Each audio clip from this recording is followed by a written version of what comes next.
এই কাজটা আমি একটা ঘড়ির মধ্যে দিয়ে খুলেছিলাম, যেটার উপর আমি একটা 3D আর্ট করার চেষ্টা করছিলাম, বাট এটা হয়নি কারণ আমি এটা নর্মাল রং দিয়ে বহু মাস আগে এঁকেছিলাম। তো আজকে আমি এটা ধুয়ে এর উপর একটা নতুন কিছু আঁকার চেষ্টা করব। আর এই আঁকাটার পেছনে অনেক বড় একটা হিস্ট্রি আছে। আর যারা কুকুর বা বিড়াল ভালোবাসো তারা প্লিজ শেষ পর্যন্ত ভিডিওটা দেখো।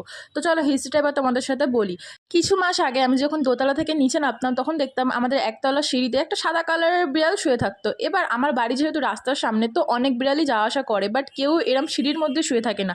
ওই বিড়ালটা শুয়ে থাকতো, আমিও কিছু বলতাম না। আসলে আমার বিড়াল কুকুর দুটোই ভালো লাগে, কিন্তু আমি না সামনে গিয়ে আদর করতে পারি না, কারণ আমার মনে হয় যে ওরা যে কামড়ে দেবে এমন একটা কিছু মনে হয়। বা আমি দূর থেকে ওদের সাথে কথা বলতাম, মানে আমি মাঝে মাঝে যখন একা ফিল করতাম তখন ওদের সাথে গিয়ে দূর থেকে বসে বসে কথা বলতাম। বাট কিছুদিন পর আমি দেখি যে বিড়ালটা সকাল থেকে ঘুমিয়েই আছে, চারিদিকে সকালেও এত ঘুমায় না। তো তারপরে জানতে পারলাম যে বিড়ালটা মারা গেছে, তাও আবার আমাদের সিঁড়িতেই। তো আমার খুব কষ্ট লাগলো। তারপর দিয়ে যখন সিঁড়িতে নামতাম, সিঁড়িটা প্রচুর পরিমাণে ফাঁকা লাগতো, মানে প্রচুর পরিমাণ মিস করতাম। যেহেতু ওর সাথে আমার কোনো ফটো নেই, তাই আমি কিছু রাখতেও পারছি না, আর আমার খুব মনেও পড়তো ওর কথা। তাই জন্য আমি আর্টটা করেছি, তেমন হচ্ছে তোমরা জানিও।